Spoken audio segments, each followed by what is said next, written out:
ದರ್ಶನ್ ಅವರ ಆ, ಒಂದು ಕೂಗಿನ ಬಗ್ಗೆ ಹೇಳ್ತಾ ಇದ್ರಿ. ಅಕ್ಕಿ ಬೇಳೆ ತೊಗೊಂಬನ್ನಿ, ಎಷ್ಟೋ ಜನ ಅನಾಥಾಶ್ರಮಗಳಿಗೆ ಇದಾಗುತ್ತೆ ಅಂತ ಹೇಳ್ಬಿಟ್ಟು. ಅದೇ ರೀತಿ ನೀವು ಹೇಳ್ತಾ ಇದ್ರಿ ಹುಚ್ಚಭಿಮಾನಿಗಳು ಇದ್ದಾರೆ ಅಂತ ಹೇಳ್ಬಿಟ್ಟು. ಅದನ್ನು ನಾವು ಒಂದು ಕಡೆ ನೋಡಿದ್ದೀವಿ, ಒಂದಷ್ಟು ಕಡೆ ಅವ್ರು ಬಂದಾಗ ಆಗಿರ್ಬೋದು, ಹೋದ ಕಡೆ ಆಗಿರ್ಬೋದು. ಸಿಕ್ಕಾಪಟ್ಟೆ ಅವರ ಒಂದು ಸಲ ಅವರನ್ನು ಮೀಟ್ ಮಾಡಬೇಕು, ಒಂದು ಶೇಕ್ ಹ್ಯಾಂಡ್ ಮಾಡಬೇಕು, ಒಂದು ಹಗ್ ತಗೋಬೇಕು ಅನ್ನುವಂಥದ್ದೇ ಕಾಯ್ತಿರ್ತಾರೆ. ಸೊ ಅಂಥದ್ರಲ್ಲಿ ಈ ಸಲ ನಾನು ಬರ್ತಡೇ ಸೆಲೆಬ್ರೇಟ್ ಮಾಡ್ಕೊಳ್ಳಲ್ಲ ಅಂತಂದರೂ ಕೂಡ ಎಷ್ಟೋ ಜನ ಅವರ ಮನೆ ಹತ್ರ ಹೋಗ್ತಾರೆ. ಒಂದ್ಸಲ ನೋಡಬೇಕು ಅನ್ನುವಂತಹ ಒಂದು ಹುಚ್ಚಭಿಮಾನ ಇದ್ದೇ ಇರುತ್ತೆ. ಸೊ ಅಂಥ ಅಭಿಮಾನಿಗಳಿಗೆ ಏನು ಹೇಳ್ತೀರಾ ಅಂತ? ಇಲ್ಲ, ಅವರು ಒಂದು ಮಾತು ಹೇಳಿದ್ರು ಮಾತಾಡ್ತಿರ್ಬೇಕಾದ್ರೆ, ಎಲ್ಲರೂ ಗಮನಿಸಿದರೆ, ನಾನು ಅದನ್ನು ಅಲ್ಲಿ ಬರೆದಿದ್ದೀನಿ.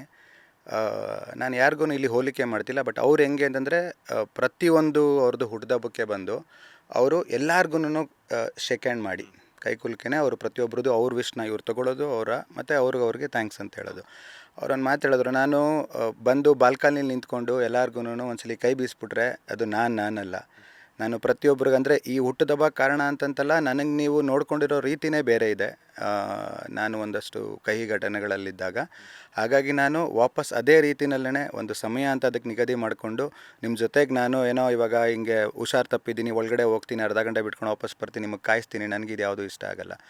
ಹಂಗಾಗಿ ನಾನು ಅದಕ್ಕಿಂತ ಸಮಯ ಅಂತ ಏನಿದೆ, ಹುಟ್ಟುದಬ್ಬದ್ದು ರೀತಿಯಲ್ಲೇ ಪ್ರತಿಯೊಬ್ಬರಿಗೂ ನಾನು ಮಾತಾಡಿಸ್ಬೇಕು ಅಂತ ಅನ್ನೋದೇನಿದೆ ಮಾತಾಡಿಸಿಸ್ತಾರೆ ಅವರು ಪಕ್ಕ. ಸೊ ಆ ಸಮಯಕ್ಕೆ ಕಾಯೋಣ, ಯಾಕಂದರೆ ಇವಾಗ ಅವರೇ ಹುಷಾರಿಲ್ಲ ಆದಮೇಲೆ ಅಲ್ಲಿಗೆ ಹೋಗಿ ತೊಂದರೆ ಕೊಡೋದ್ರಿಂದ ಅವ್ರಿಗಿನ್ನೂ ಜಾಸ್ತಿ ಆಗುತ್ತೋ ಹೊರತು ಆ ಹುಷಾರದ ಮತ್ತೊಂದು ಏನೋ ಒಂದು, ಅಥವಾ ಅವರು ಅಯ್ಯೋ ಬರ್ತಾರಲ್ಲಪ್ಪ ನಾನು ಬೇರೆ ಕಡೆ ಹೋಗ್ಬಿಡೋಣ ಅಂತ ಬೇರೆ ಎಲ್ಲ ಹೋಗೋದು. ಸೊ ಈ ಒಂದು ರೀತಿಯಲ್ಲಿ ಒಂದಷ್ಟು ತೊಡಕುಗಳಾಗುತ್ತೋ ಹೊರತು ಅದು ಸರಿ ಅಂತಂತಲ್ಲ. ಹಾಗಾಗಿ ಎಲ್ಲಿದ್ದೀರೋ ಅಲ್ಲಿಂದನೇ ಹರಿಸಿ. ಇವಾಗ ನಿಜವಾದ ಅಭಿಮಾನಿಗಳಂದ್ರೆ ಏನು, ಎಲ್ಲಿದ್ರೂ ಅವ್ರು ಚೆನ್ನಾಗಿರಬೇಕು, ಆರೋಗ್ಯವಾಗಿರಬೇಕು, ಅವ್ರು ನೋಡ್ಕೊಂಡು ನಾವು ನಗ್ತಿರಬೇಕು ಅಷ್ಟೇ ಅಂತಂದಾದ್ಮೇಲೆ ಅದನ್ನೇ ಮಾಡೋಣ. ನಿಮ್ಮ ಬರವಣಿಗೆಯ ಮೂಲಕ ಇನ್ನೇನು 2 ದಿನಗಳಷ್ಟೇ ಬಾಕಿ ಇದೆ ದರ್ಶನ್ ಅವರ ಹುಟ್ಟುಹಬ್ಬಕ್ಕೆ. ಯಾವ ರೀತಿಯಾದಂಥ ಬರವಣಿಗೆಯನ್ನು ರೆಡಿ ಮಾಡ್ಕೊಂಡಿದ್ದಾರೆ? ಯಾಕಂತಂದರೆ ಒಂದು ಬರವಣಿಗೆ, ಒಂದು ಪದವನ್ನು ಬರೀಬೇಕಾದ್ರೂ ಅದಕ್ಕೆ ತಕ್ಕಂತೆ ಪ್ರಿಪ್ರೇಷನ್ಸ್ ಅನ್ನೋದು ಇಂಪಾರ್ಟೆಂಟ್ ಆಗುತ್ತೆ. ಈಗಾಗಲೇ ಬರ್ತಿದ್ದೀರಾ ಅಥವಾ ಏನಾದ್ರು ಪ್ಲ್ಯಾನ್ ಮಾಡ್ತೀರಾ ಇನ್ಸ್ಟೆಂಟಾಗಿ ಏನಾದರೂ ಹೇಳೋದಾದರೆ? ಒಂದು ಡಿ ಬಾಸ್ ಮತ್ತು ಒಂದು ಹುಡುಗ ಯಾವ ಥರ ಆ್ಯಕ್ಚುಲಾಗಿ ಒಂದು ಅಭಿನಭಾವ ಸಂಬಂಧ, ಒಂದು ಘಟನೆ ಮಂಡ್ಯದಲ್ಲಿ ನಡೆದಿತ್ತು ಅಂತ ಅನ್ನೋದನ್ನು ಒಂದು ಉದಾಹರಣೆಯಾಗಿ ಇಟ್ಕೊಂಡು ಅವತ್ತನ್ನು ನನ್ನ ಬರವಣಿಗೆಯಲ್ಲಿ ಅವ್ರಿಗೆ ಶುಭಾಶಯ ತಿಳಿಸೋಣ ಅಂತ ಅಂದ್ಬಿಟ್ಟು ಅಂದ್ಕೊಂಡಿದ್ದೆ. ಇದು ಸರಿಯಾದ ಸಮಯ ಅದನ್ನು ಹೇಳೋದಕ್ಕೆ. ಒಂದು ಹುಡುಗ, ಅವನು ಪ್ರೀತಿಸಿರೋ ಹುಡುಗಿ, ಇಂಜಿನಿಯರಿಂಗ್ ವ್ಯಾಸಂಗ ಅವಾಗಿನ್ನೂ ಮುಗಿತಾ ಇರುತ್ತೆ. ಮನೆಯಲ್ಲಿ ಒಪ್ಪಿಸ್ಕೊಂಡು ಮದುವೆ ಆಗಬೇಕು. ಏನೇ ಮನೆಯಲ್ಲಿ ಖರ್ಚು ಮಾಡಿದ್ರು ಒಪ್ಪಿಸಿದ್ರೂ ಬಂದು ಆ ಹುಡುಗ ಸ್ವಾಭಿಮಾನಿ.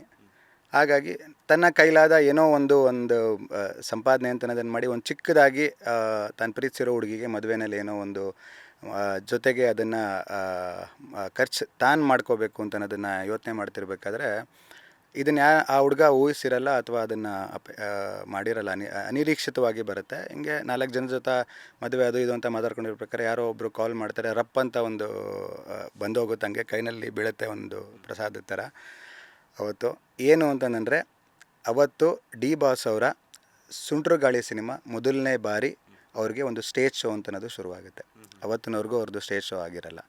ಅವತ್ತು ಕರ್ನಾಟಕದಾದ್ಯಂತ ಪ್ರತಿ ಜಿಲ್ಲೆಯಲ್ಲೂ ಎಲ್ಲ ಕಡೆ ಅವ್ರಿಗೆ ಏನು ಒಂದು ಸ್ಟೇಜ್ ಶೋಗೆ ಬಂದು ಎಲ್ಲೆಲ್ಲಿ ಅವ್ರಿಗೆ ಟಿಕೆಟ್ಸ್ಗಳನ್ನ ಕೊಡ್ಬೋದು, ಆ ಟಿಕೆಟ್ಸ್ಗಳನ್ನ ಮಾರ್ಬೋದು, ಆ ಟಿಕೆಟ್ಸ್ ಮಾರಿದ್ರೆ ಇಷ್ಟು ಅವ್ರಿಗೆ ದುಡ್ಡು, ಮತ್ತು ಅವ್ರಿಗೆ ಅದೊಂದಷ್ಟು ಅಡ್ವರ್ಟೈಸ್ಮೆಂಟ್ ಅಂತ ಏನು ಹೇಳ್ತಾರೆ ಅದನ್ನು ತೊಗೊಂಬಂತು ಅಂದರೆ ಜಾಹೀರಾತುಗಳಿಗೆ ಒಂದಷ್ಟು ದುಡ್ಡು, ಪ್ರತಿಯೊಂದಕ್ಕೂ ಒಂದಷ್ಟು ನಿಗದಿ ಆಗಿರುತ್ತೆ. ಆ ಒಂದು ಇದು ಆ ಹುಡುಗಂಗೆ ಬರುತ್ತೆ.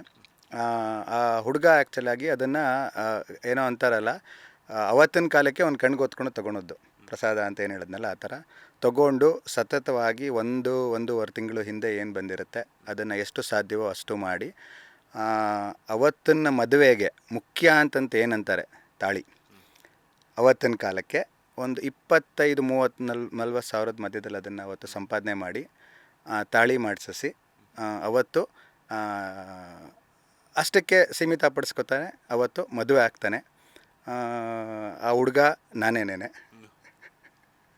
ನಾನೇ ಅವತ್ತು ಅದು. ಸೊ ನೀವು ಕೇಳಿದ್ರೆ ಡಿ ಬಾಸ್ ಅನ್ನೋದು ಒಂದು ಅಭಿನವ ಸಂಬಂಧ, ಅದು ಇವತ್ತಿಂದಲ್ಲ, ಅದು ಅವತ್ತಿಂದನೂ ನನಗಿದೆ. ಅದೇ ನನಗೆ ಕಾರಣ ಅಂತಂತಲ್ಲ, ಬಟ್ ಇವತ್ತಿಗೆ ಅದನ್ನು ನೆನಪಿಸ್ಕೊಂಡ್ರೆ ಎಸ್, ಅದು ಒಂದು ಕಾರಣ ಅಂತಂತ ಖಂಡಿತ ಹೇಳ್ತೀನಿ. ನಾನು ಹಾಡು ಬರೆದು ಶುರು ಮಾಡಿದ್ದೆ ಅವರಿಂದ ಅಂತೀನಿ, ಬಟ್ ಗೊತ್ತಿಲ್ಲ, ಕಾರಣ ಅದಾಗೆ ಹುಡ್ಕೊಂಬರ್ತದೆ. ಬಟ್ ಇದು ಒಂದು ಕಾರಣ ಹೌದು, ಆ ಹುಡುಗ ನಾನೇನೆ. ಅವತ್ತಿನ ಕಾಲಕ್ಕೆ ಮನೇಲಿ ಏನೇ ಒಪ್ಪಿ ಮದುವೆ ಮಾಡಿದ್ರು ಅವ್ರು ಏನೇ ಖರ್ಚು ಮಾಡಿದ್ರು ಅವತ್ತಿನ ಕಾಲಕ್ಕೆ ನಾನು ತಾಳಿ ಅಂತ ಏನು ನನ್ನ ಶ್ರೀಮತಿಯವ್ರಿಗೆ ಮಾಡಿಸಿಸ್ದೆ ಅವತ್ತು ಒಂದು ಸಂಪಾದನೆ ಮಾಡಿ ಅವತ್ತಿಗೆ ಅದಕ್ಕೆ ಕಾರಣ ಆದದ್ದು ಅವತ್ತು ಅವ್ರದ್ದು ಫಸ್ಟ್ ಸ್ಟೇಜ್ ಶೋ ವೇದಿಕೆಯಲ್ಲಿ ಸುಂಟ್ರಗಾಳಿ ಸಿನಿಮಾಗೆ ಅವತ್ತಿನ ಕಾಲಕ್ಕೆ ಆ ಟಿಕೆಟು ಏನಿದೆ ಅದರದ್ದೆಲ್ಲ ಮಾರಿ ಅದರಲ್ಲಿ ಏನು ಬರುತ್ತೋ ಆ ದುಡ್ಡನ್ನ ಸಂಪಾದನೆ ಮಾಡಿ ಮಾಡಿಸ್ಕೊಳೋದು ಅದು ನಾನೇ ವಿನಯ್ ಪಾಂಡವಪುರ. ಲೇಟೆಸ್ಟ್ ಹಾಗೂ ಇಂಟ್ರೆಸ್ಟಿಂಗ್ ಸುದ್ದಿಗಳಿಗಾಗಿ ಬಾಸ್ ಟಿವಿ ಕನ್ನಡ ಚಾನೆಲ್ನ ಸಬ್ಸ್ಕ್ರೈಬ್ ಮಾಡಿ. ಹಾಗೆಯೇ ಬೆಲ್ ಐಕಾನ್ ಪ್ರೆಸ್ ಮಾಡಿ. ಇದರ ಜೊತೆಗೆ ಫೇಸ್ಬುಕ್, ಇನ್ಸ್ಟಾಗ್ರಾಮ್, ಎಕ್ಸ್ನಲ್ಲೂ ಮಿಸ್ ಮಾಡದೆ ಫಾಲೋ ಮಾಡಿ.